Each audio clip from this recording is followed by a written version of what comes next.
우리 성경 말씀을 같이 찾아서 읽어보시겠습니다. 이사야서 22장 4절의 말씀입니다.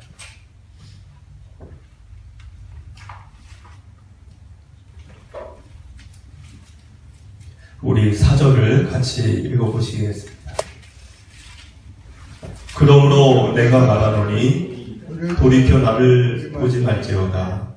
나는 슬피 통곡하겠노라. 내 딸 백성이 패망하였으므로 말미암아 나를 위로하려고 힘쓰지 말지니라. 아멘. 마음속에 하나님을 향한 생각의 끈을 언제나 놓지 않고 남은 여생을 이 땅에서 주어진 여러분들의 그 연한 만큼 그 하나님을 향한 마음의 생각 끈이 놓아지지 않게 되시기를 간절히 축복을 드립니다.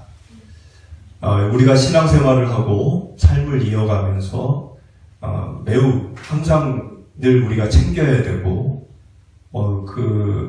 지나치게 해도 이게 지나치지 않을 정도의 일이 무엇일까 생각을 해보면 우리의 마음과 생각을 늘 챙기는 것입니다.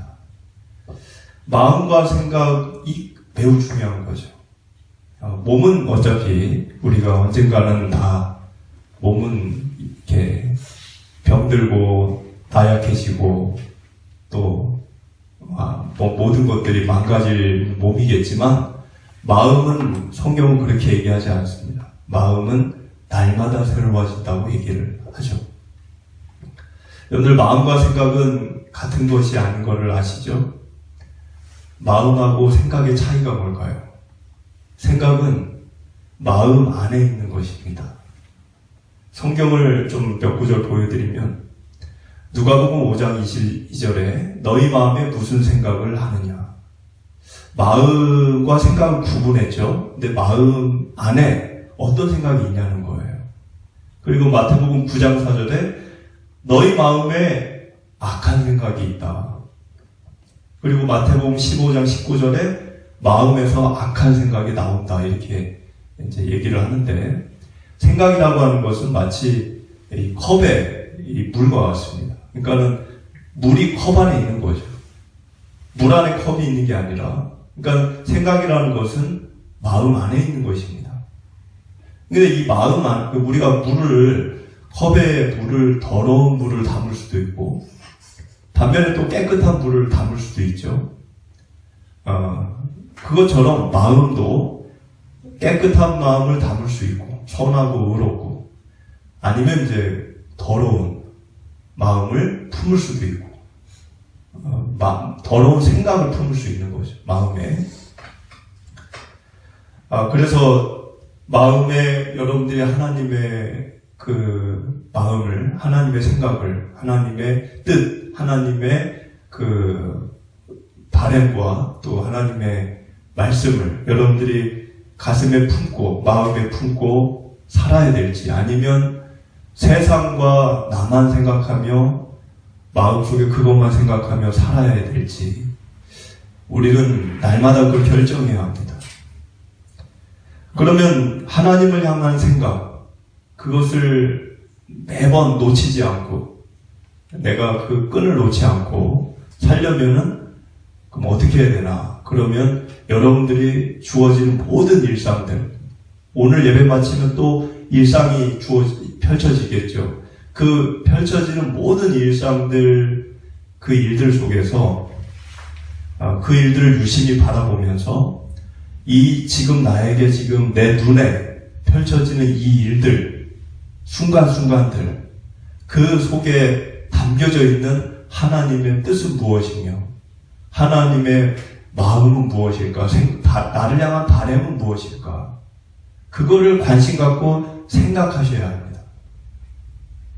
세상을 살다 보면 그냥 눈에 펼쳐진 것만을 보고 우리가 즉흥적으로 그 너머에 하나님은 무엇을 나에게 바라실까? 원하실까?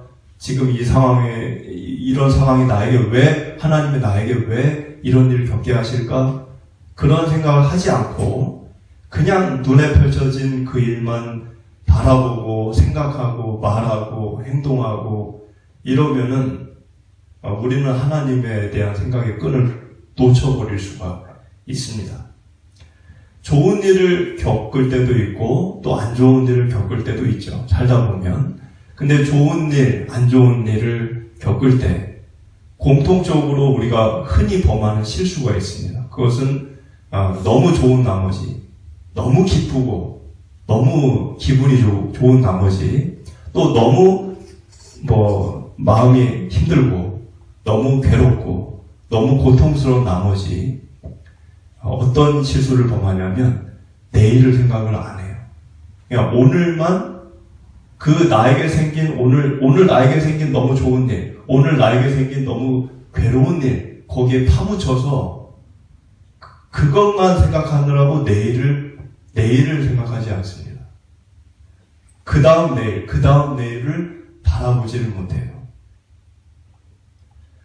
그것은 단순히 우리가 좋은 일, 안 좋은 일 겪을 때, 이렇게, 내일이 월요일이잖아요. 월요일, 화요일, 수요일, 미래를 보지 않는다. 이런 뜻이 아니라, 그 너머에 하나님이 나에게 무엇을 말씀하고 계시는지, 나에게 주어진 그 일, 현상, 오늘 배로 왔다, 오늘 내가 너무 좋았다, 그 일 너머에 있는 하나님을 우리가 생각하지 않는다는 것입니다. 제가 말을 좀 어렵게 했는데 오늘 이야기가 그런 말씀이기 때문에 제가 이렇게 서두에 말씀을 드렸습니다. 오늘 말씀은 이사야가 이렇게 다른 민족이 아니고 자신의 민족들에게, 유대인들에게, 그러니까 남유다 사람들에게 하나님의 경고를 전한 이 글들입니다. 그럼 하나님이 왜 남유다에게 경고를 보내셨을까? 일단은 이 유대인들, 이 이스라엘 사람들은 하나님의 도움을 엄청 많이 받았어요. 많이 받았죠. 여러분들이 잘 아는 유명한 사건은 출애굽만 해도 엄청난 하나님의 사랑을 받은 거죠. 그런데 그 이전에, 그러니까 출애굽하기 이전이 언제인가요? 요셉이 총리가 돼서 야곱 가족들을 다 고센 땅으로 이주를 시켰잖아요. 그것도 하나님의 구원이에요. 왜? 흉년으로 다 굶어 죽을 수밖에 없는 이스라엘 민족을 구해준 겁니다. 그리고 그 다음에 출애굽이 있었고, 광야의 기간이 있었고, 가나안 정착 여호수아가 했고, 사사시대 때 그 많은 침략을 받으면서 시시건건 하나님이 사사건건 모든 일들을 다 도와주셨습니다. 하나님의 도움을 많이 받은 민족이에요. 그리고 이사야가 지금 이 이야기를 전할 때 가장 최근에 있었던 일은 지금 이사야 기점으로 봤을 때 어떤 하나님이 구원을 베풀어 주셨냐면 아수르의 손에서부터 이제 구원을 베풀어 주신 거죠. 아수르의 손에서부터. 아수르의 사네립 왕이 이제 랍사게라는 장군을 보내서 이 포위를 했죠. 예루살렘을 포위를 했을 때 히스기야가 그 랍사게가 보낸 협박 편지를 성전에다가 펼쳐놓고 하나님 앞에 기도를 드렸죠. 하나님 이 글들을 보십시오.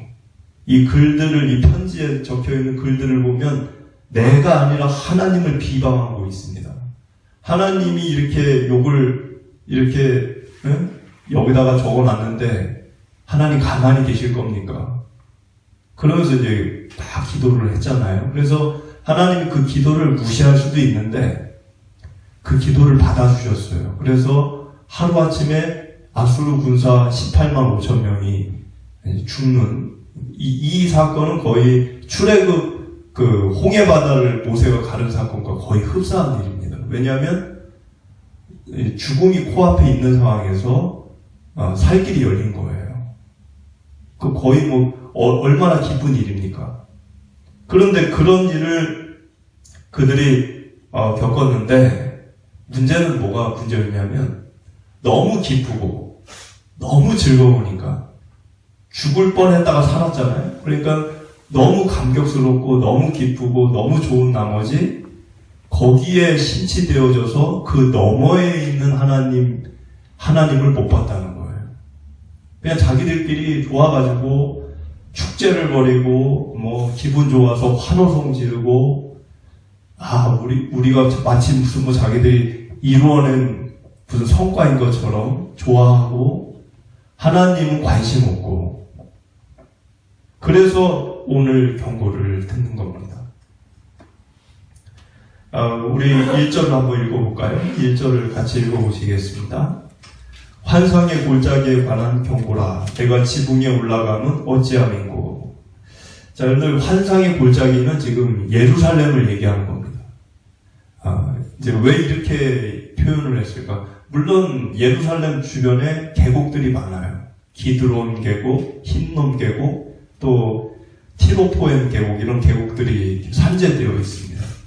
그러니까 예루살렘을 계곡의 도시 뭐 이렇게 얘기할 수도 있겠죠. 그러나 지형학적인 이유로 지금 환상의 골짜기라고 이렇게 얘기한 건 아니고 어떻게 보면 이제 예루살렘의 영적인 상태를 빗대어 얘기하는 겁니다.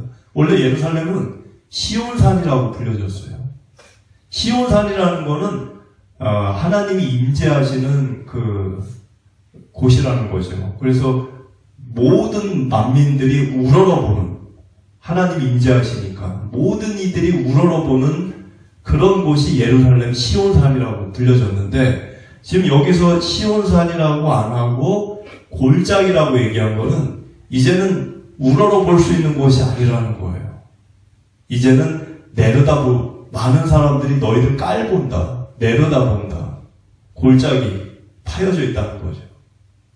너희들의 지금 수준이 그렇다는 거예요. 그런데 그 경고를 하죠. 경고를 하는데 지붕에 왜 올라가 있냐? 지금 이런 이야기를 하는. 여러분 지붕에 왜 올라가 있을까요? 사람들이? 아까 말씀드린 사건 때문에 그렇습니다. 아수르 18만 5천 명의 군사들이 누구도 상상하지 않았고 누구도 기대도 못했고 그냥 죽을 날만 새고 있었는데 어느 날 자고 일어나 보니까 18만 5천 명의 적군 병사들이 죽어 있는 거예요. 이게 너무 기가 막힌 일이죠. 그래서 이 온 도시 사람들이 인구가 몇 명이었는지까지는 모르겠어요. 그런데 온 그 도시 사람들이 아침에 일어나서 야 봐봐 여기 다 죽었어. 병사들이 다 죽었어. 그래서 소문이 막 퍼지면서 사람들이 그걸 구경하려고 어디로 올라가요? 옥상을 올라가는 거예요. 옥상을. 그런데 이 유대인들의 집은 우리나라처럼 이렇게 이런 지붕이 아니고 사람이 올라가서 활동을 할 수 있는 평평한 그런 식의 옥상 개념입니다. 그러니까 올라가서 사람들이 그걸 다 쳐다보는 거예요. 근데 올라가서 사람들이 뭐 조용히 쳐다봤겠습니까? 아니면 막 좋아가지고 막 환호성을 지르고 뭐 노래를 부르고 춤을 추고 뭐 이러면서 쳐다봤겠어요. 자기 자식이 죽을 수 있는 상황이었는데 지금 이제 살게 됐으니까 얼마나 좋아요. 그러니까 온 도시가 소란스러울 정도로 축제 분위기가 갑자기 생긴 거예요. 그래서 2절을 우리 읽어보면 2절을 읽어보겠습니다. 소란하며 떠들던 성, 그러니까 소란스럽고 떠들었다는 거예요. 왜? 너무 좋으니까. 원주 그 시민들이 다 지붕에 올라가서 소리 지른다고 생각해봐요. 그러면은 원주 얼마나 소란스럽겠습니까? 떠들썩하겠어요. 그런 상황을 묘사를 한 건데 우리 2절을 읽어보겠습니다. 즐거워하던 고울이여 너의 죽임을 당한 자들은 칼에 죽은 것도 아니요 전쟁에 사망한 것도 아니라. 자, 이게 이렇게 어감을 여러분들 이렇게 읽어보면 하나님이 축하한다 그런 의미입니까? 아니면 좀 실망스럽다라는 의미입니까? 하나님이 지금 말씀하시는 게 실망스럽다는 거예요. 너희들 뭐 이렇게 좋아하냐 지금 그거예요. 그런데 이게 지금 이 구절을 읽으면서 우리가 생각하는 거는 지금 이 사건 당시 이 시점에서 사람들의 마음과 하나님의 마음이 달랐다는 것을 우리가 생각해야 합니다. 그거를 주목해야 돼요. 사람들은 지금 너무 좋아요. 오늘 같은 날이 없어요. 진짜 오늘 같은 날은 내가 내가 누구한테 한 대 맞아도 다 용서해 줄 것 같아. 그런 기쁜 날이에요. 근데 하나님은 지금 어때요, 마음이? 하나님은 씁쓸해요, 지금. 왜 이렇게 다를까요? 왜 다르냐면 이런 겁니다. 이 이스라엘 사람들은 관심사가 뭐냐면, 관심사가 오직 자기들 잘 먹고 잘 사는 거, 그거예요. 근데 죽게 됐잖아요. 그 관심사를 갖고 있는 사람들이 아수르에 의해서 죽게 됐잖아요. 근데 다시 그들이 없어졌어. 그래서 잘 먹고 잘 살 수 있는 길이 열린 거죠. 그러니까 너무 좋은 거예요. 근데 하나님의 관심사는 뭘까요? 하나님의 관심은 잘 먹고 잘 사는 게 아니에요. 하나님은 올바르고 의롭고 선하게 사는 거를 바라시는 거예요. 그래서 하나님이 사실 도와주면 안 됩니다. 지금 이 히스기야 기도를 듣고. 왜냐하면 이스라엘 민족들이 하나님의 도움을 받을 만한 상태가 아니었어요. 골짜기였다고요, 골짜기. 하나님을 떠나 살았어요. 그러니까 하나님은 도울 필요가 없어요, 사실. 히스기야 기도를 외면해도 되는 겁니다. 그때 하나님이 사랑이 많으니까 그 히스기야의 눈물 어린 기도를 차마 이렇게 소리치지를 못하셨어요. 그 이전에 조상들과 약속한 것들도 생각을 했겠죠. 그래서 도와줬는데 결론은 뭐예요? 사람들이 하나님에게는 관심이 없고 그저 자기들에게 좋은 일 생긴 것만 거기에 심취해가지고 빠져 사는 거죠. 하나님이 자기들에게 뭘 원하는지, 지금 이런 기적 같은 일을 왜 우리에게 행해 주셨는지, 하나님의 바람은 무엇인지, 하나님의 뜻은 무엇인지, 이거는 관심이 없어요. 그냥 좋다는 거예요, 그냥. 이거를 어떻게 우리가 이 시대에서 우리에게 한번 유추해서 생각을 해볼 수 있을까 생각을 해보면, 우리가 신앙생활을 하다 보면은 우리도 이런 일을 겪을 수 있습니다. 그게 어떤 경우냐면, 불철주야 하나님께 문제 해결해 달라고 기도를 하는 경우가 있습니다. 그 문제 해결을 받아요. 그래서 막 자랑을 합니다. 나는 하나님께 기도를 했는데 몇 번 내가 해결받았어. 나는 몇 번 응답을 받았어. 그래서 자랑을 해요. 지금 2절처럼 소란스럽고 떠드는 정도로 막 자랑을 해요. 그런데 하나님의 도움을 받았고 그거를 자랑을 하는데 그 사람의 현재 그 영적인 상태나 삶의 모습은 작년과 다를 게 하나도 없고 10년 전과 다를 게 하나도 없어요. 그럼 하나님이 그 사람을 바라볼 때 오늘 이 남유다 사람들을 바라보는 심정으로 바라보는 거예요. 씁쓸한 거죠. 이스라엘이 수도 없이 하나님의 도움을 받았다고 제가 아까 말씀드렸죠. 많은 하나님의 도움을 그들이 받았기 때문에 지금 살아있는 겁니다. 아까 말씀드렸던 야곱부터 요셉, 모세, 사사, 많은 이들 그 역사 속에서 또 아수르의 히스기야 기도, 많은 도움을 받았죠. 그런데 그들은 늘 무슨 실수를 범했냐면 이스라엘이 범한 실수는 그 하나님의 수많은 도움을 받아놓고도 하나님이 뭘 원하는지를 몰랐어요. 하나님이 뭘 바라시는지를 몰랐어요. 그저 어려울 때마다 기도하고 도와달라고 그러고 도움받고 좋아하고 자랑하고. 자랑을 얼마나 했냐면 이 민족들을 개같이 여겼죠. 왜? 너희들은 저주받은 민족이라는 거예요. 근데 우리는 하나님께 얼마나 많이 도움을 받았냐, 얼마나 많이 내가 기도 응답을 받았는지 너 아냐.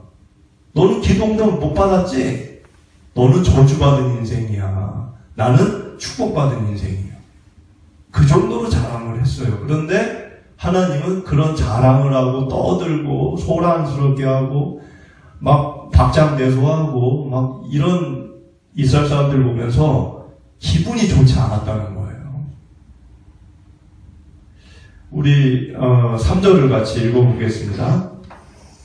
너의 관원들도 다 함께 도망하였다가 화를 벌이고 결박을 당하였고 너의 멀리 도망한 자들도 발견되어 다 함께 결박을 당하였도다. 그러니까는 이제 너희들이 지금 이렇게 좋아하지만 2절에서 제가 얘기 안 한 게 있는데 그게 뭐냐면 너희들 전쟁이나 칼에 의해서 죽지는 않지만 다른 걸로 죽는다고 그랬어요. 2절에 죽는다고 그랬고 그것이 전쟁과 칼이 아니라는 거죠. 그러니까 학자들이 볼 때는 전쟁과 칼이 아니면 이제 뭐 전염병이나 굶어 죽는 걸로 이제 많이 묘사를 추정을 하더라고요. 정확한 건 아니지만. 그리고 이제 3절을 보니까 이 아수르가 한번 그렇게 물러갔다고 해서 끝입니까? 그러면 다시는 안 쳐들어와요? 그런 일이 있었으면은 바벨론에게 기원전 586년도에 멸망을 당할 일도 없죠. 그러니까 수도 없이 공격을 당하는 거예요. 지금 한번 이제 도움을 받은 것 뿐이지 또 쳐들어오고 근데 또 쳐들어오니까 이제 그때는 어떻게 돼요?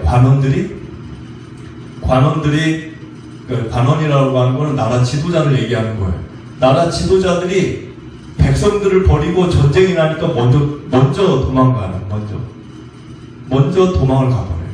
근데 도망을 가면 살 줄 알았는데 도망갔다가 또 붙잡혔다는 얘기예요. 지금 3절이. 그래서 결박을 당했다는 거죠. 그러니까 지금 이 지도자들이 나라가 국민들이 다 죽어가는데 자기들 살 길만 찾고 그랬다는 거는 지금 이스라엘이 얼마나 영적으로 엉망인지를 보여주는 거예요. 4절을 우리 읽어보겠습니다. 그러므로 내가 말하노니 돌이켜 나를 보지 말지어다. 나는 슬피 통곡하겠노라. 내 딸 백성이 패망하였으므로 말미암아 나를 위로하려고 힘쓰지 말지니라. 4절이 오늘 말씀의 이제 가장 핵심입니다. 4절이. 그러니까 지금 4절에서 이사야가 지금 뭐라고 얘기하냐면 나는 슬피 통곡을 하겠다. 왜? 너희들이 지금 처한 영적인 상태 그리고 앞으로 너희들에게 벌어질 일들을 내가 알기 때문에 눈물을 흘리겠다는 거예요. 그런데 그런 말을 하면서 지금 이사야가 뭐라고 그러냐면 우는 나를 쳐다보지 말라고 그랬어요. 지금 여기 4절을 보니까 내가 말하노니 나를 보지 말지어다. 난 울 건데 난 너 때문에 울 건데 우는 나를 쳐다보지 말라는 거예요. 이게 무슨 말일까요? 이것은 이런 뜻입니다. 그러니까는 지금 내가 너희들을 보면서 눈물이 날 수밖에 없는데 너희들이 도리어 나를 위로할 처지가 아니라는 거예요. 그러니까 울지 마 이사야. 너희들 나를 위로할 처지가 아니라는 거예요. 왜? 너와 너희 자식들을 위해 울라는 거예요.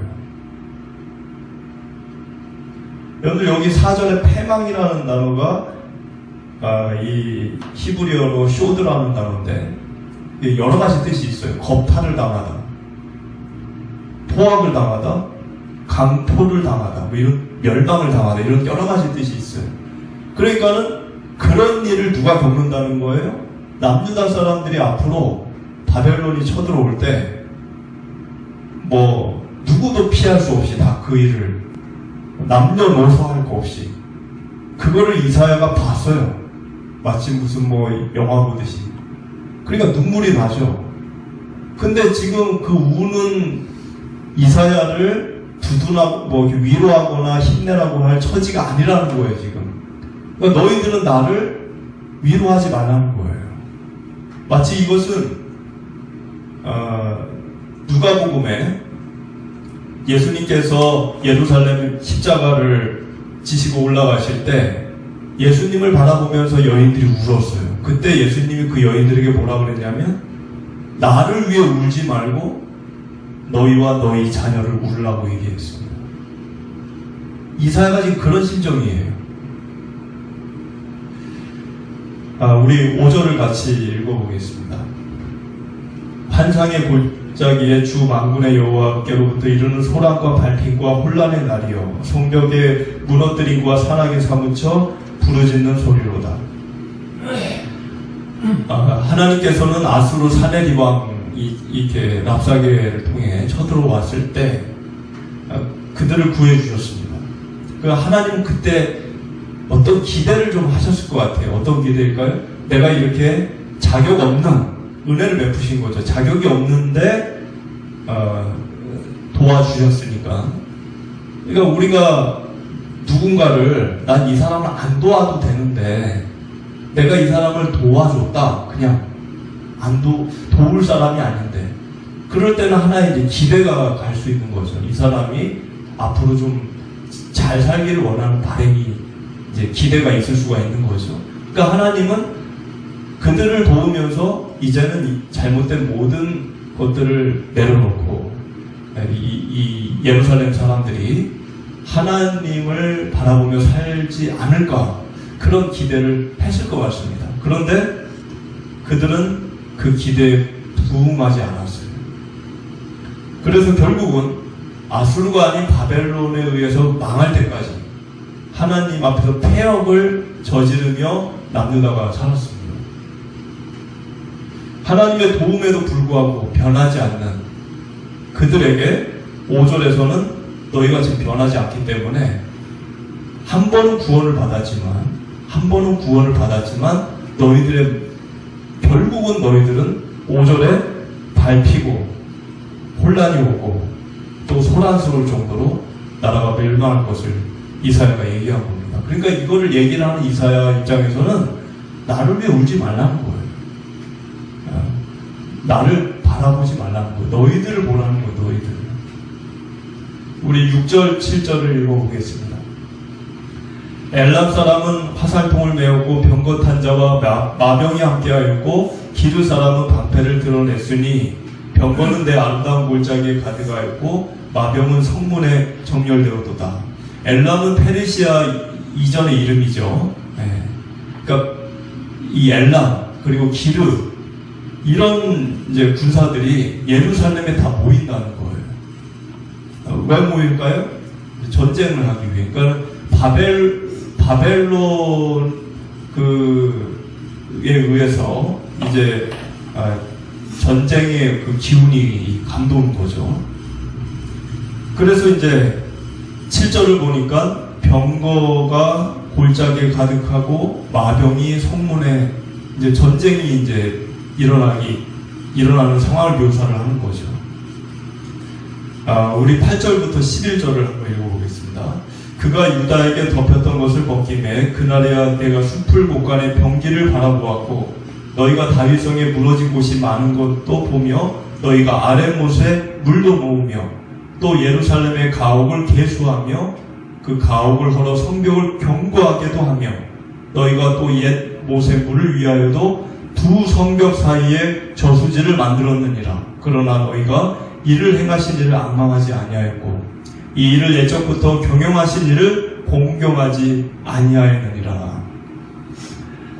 여러분들 이 8절에서 11절이 좀 기니까 조금 이렇게 잘 안 다가오실 수 있는데 내용은 단순하고 간단합니다. 그게 뭐냐면 남유다 사람들이 위기가 오니까 이제 막 생존의 위기가 오니까 8절부터 지금 얘기하는 거는 병기 무기를 의지하고 그렇게 써있죠. 지금 8절에 병기를 의지했다는 거예요. 그리고 성벽을 아주 튼튼하게 구축을 했다는 거예요. 그게 이제 10절에 써있죠. 10절에.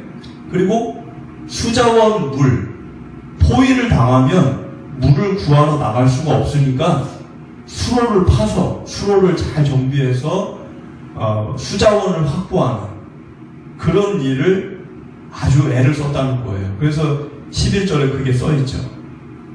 자, 이 이야기를 이사야가 왜 할까요? 지금 하는 이사야의 마음이 뭘까요? 그것은 뭐냐면 너희는 어려움이 오면 무기를 의지하고 성벽을 견고하게 만들고 마실 물을 잘 이렇게 정비를 해서 준비하고 그런 인간적인 일에만 신경을 썼다는 거예요. 인간적인 일에만. 하나님 앞에 나아가서 자신들의 이 어려움을 토로하고 하나님이 왜 이런 어려움을 우리에게 주시는지 그걸 헤아려 보면서 자신들의 내면을 생각해보고 자기를 성찰하고 되돌아보고 그래서 알게 되는 죄가 있으면 하나님께 회개하고 그러지를 않았다는 거예요. 그러니까 그들은 다윗성, 지금 예루살렘에 다윗성이 있으니까 다윗성에 균열이 생기니까 야 이러다가 전쟁 날 때 우리가 이 성이 무너지는 거 아니냐. 그 보수를 했다는 거죠. 성 균열을 보수하고 예루살렘으로부터 들어오는 물의 수로를 점검하고 그리고 가옥을 헐어서 가옥을 헐어서 나온 자재를 가지고 성벽을 튼튼하게 보강하고 그 일만 열심히 했다는 거예요. 그 일만. 전쟁의 승패가 마치 자기들이 노력하고 애를 쓰고 방비하고 머리를 짜내고 그러면은 자신들의 생명을 자기들이 지킬 줄로 알았다는 겁니다. 우리는 어떨까요? 우리도 살면서 내가 인생을 계획하고 내가 직장에 나가서 열심히 일을 하고 돈을 어떻게 불려나가고 어떻게 내가 돈을 모아놨다가 어디다 쓰고 이렇게 하면 또 운동 열심히 해서 내 건강을 챙기면 사람들과 인간관계를 이렇게 잘 맺으면 그러면 내가 내 인생을 아름답고 건강하게 내가 살지 않을까.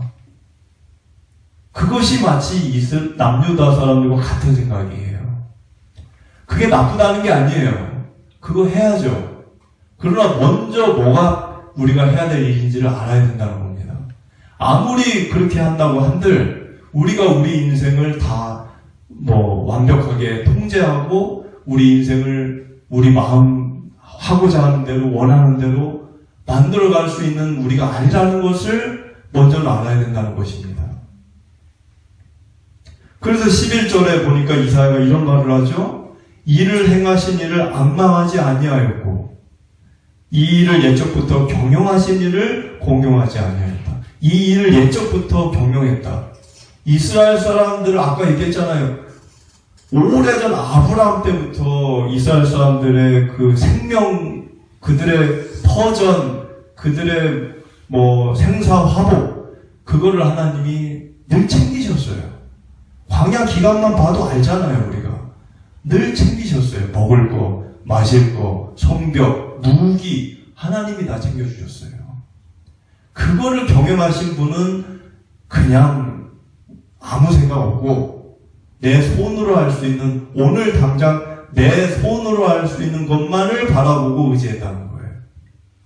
그 지적을 지금 이사야가 옛적부터 경영하신 일을 공경치 아니하였다. 이렇게 표현한 겁니다.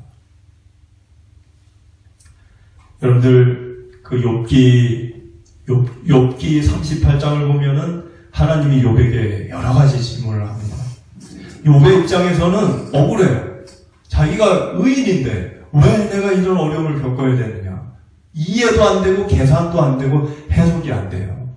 그래서 약간 화가 나요, 욥이. 그래서 하나님한테 좀 화를 냅니다. 하나님, 이게 뭡니까, 이게? 막 화를 내요. 그러니까 하나님이 막 억울하다는 듯이 화를 내는 욥을 보면서 여러 가지 질문을 하십니다. 38장에. 첫 번째 질문이 뭐였냐면, 내가 땅에 기초를 놓을 때 너는 어디 있었느냐 물어봐요. 그러니까 땅에 기초라는 게 뭡니까? 이 지구를 얘기하는 거예요. 이 지구의 주초, 기초석을 하나님이 놨다는 거죠. 그거 어디 있는지 우리가 어떻게 알고 그거 놓을 때 우리가 있었겠습니까? 하나님 그걸 질문했어요. 그리고 까마귀 새끼가 배고파서 정신이 오락가락할 때 그 까마귀조차도 먹을 거를 발견해서 먹게 하는 사람 이가 누군 줄 아느냐? 그거를 물었어요. 그리고 말에 힘이 막 지금 뛰어다니는데 저 말에 뛰는 저 힘을 공급한 이가 누군지 너 아느냐? 파도가 흉흉하게 넘칠 때 이 파도와 이 바다와 이 육지의 경계를 정해서 바다가 육지를 범하지 않도록 데드라인을 설정한 경계선을 설정한 이가 누군 줄 아느냐? 그런 걸 계속 물어요. 그러면 이 모든 질문의 핵심이 뭐냐면 두 가지입니다. 너 아느냐? 하나는 너 아느냐? 알면 얘기해봐라. 그거고 또 하나는 너 할 수 있느냐? 그거예요. 너 할 수 있느냐? 지와 능력에 대한 질문을 한 거예요. 아느냐? 할 수 있느냐? 그럼 그 질문을 막 받으면서 욥이 할 수 있는 대답은 무엇밖에 없었냐면 나는 몰라요. 그리고 나는 그렇게는 할 수 없어요. 무지와 무능을 하나님이 고백하게 유도했다는 거예요. 그런데 우리 인간은 하나님 앞에서 어떻게 살죠? 하나님 나 알아요. 하나님 나 할 수 있다니까요. 말은 그렇게 안 하더라도 사는 삶의 언행을 보면은 행동을 보면 우리가 그렇게 살 때가 상당히 많습니다. 하나님은 욥에게 그 질문을 하고 마지막에 이런 말을 해요. 네가 이 모든 걸 알고 네가 이 모든 걸 할 수 있으면 너의 오른손이 너 자신을 구원할 수 있다라고 내가 인정하겠다. 사람들은 하나님을 믿을 바에 내 주머니에 돈을 믿겠다 그렇게 얘기합니다. 그런 사람들에게 하나님이 질문하는 거예요. 너 아니? 너 할 수 있니? 당장 5분 뒤의 일 너 아니? 너 그거 너 원하는 대로 다 만들어갈 수 있니? 모르고 할 수 없다는 우리가 모르는 거죠. 여러분들 미숙과 성숙의 차이가 뭘까요? 미숙은 자기가 할 수 없는 게 뭔지를 몰라요. 성숙은 내가 할 수 있는 것과 할 수 없는 것을 분명하게 하는 겁니다. 어린아이들이 미숙하죠? 자기가 뭘 해야 될지, 뭘 하지 말아야 될지, 할 수 없는 것, 할 수 있는 걸 분간을 못 합니다. 그래서 위험한 거예요. 우리 어린애들, 아장아장 걸어가는 애들 얼마나 위험합니까? 뭐든지 하려고 해요, 뭐든지. 잘못하면 큰일 나는데. 그래서 우리는, 자신을 알아야 되는데, 우리 자신을 알게 될 때, 어떤 일이 우리에게 주어지냐면 애통한 심정으로 나를 바라봐야 됩니다. 우울하게 살아라는 게 아니에요. 우울하게 살아라는 게 아니라 내가 하나님 앞에 나 자신을 비추어 보게 되었을 때 하나님이 원치 않고 하나님이 나에게 좀 서운해하는, 섭섭해하는 그런 모습이 내게서 보여진다면 애통한 심정으로 그거를 바라보고 내가 그걸 바꿔야 되는 거죠. 그렇게 될 때 하나님의 함께 하심과 동행하심과 하나님의 인도가 우리 앞길에 펼쳐지는 겁니다. 그게 축복이고 그게 기쁨이고 그게 구원이죠. 그래서 여러분들의 삶 가운데 하나님의 그 놀라운 동행이 함께 하시기를 축복을 드립니다.